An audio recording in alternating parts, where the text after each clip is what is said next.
जय शिवराय मित्रांनो, मी तुमचा मित्र शुभम वायकर। तर बऱ्याच जणांचा एक प्रश्न असा आहे की लंचच्या नंतर आणि डिनरच्या मध्ये या दोन्ही टायमांच्या मध्ये काय खावं।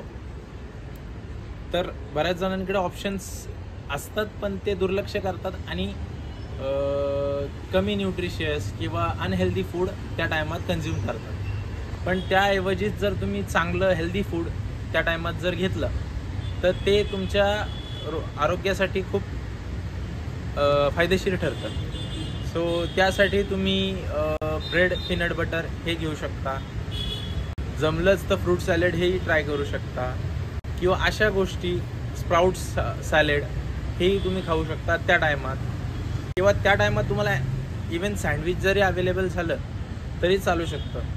अशा गोष्टी तुम्ही कंझ्युम करू शकता ज्यांनी जे हेल्थसाठी तुमच्या बेनिफिशियल आहेत, चांगले आहेत, ठीक आहे। आणि तुमचा जर काही प्रश्न असेल तर नक्की मला कमेंट बॉक्समध्ये टाका, मी त्याचंही उत्तर देईन। व्हिडिओ आवडली असेल तर लाईक करा, तुमच्या मित्रांना शेअर करा आणि असंच सोबत राहा। थँक्यू।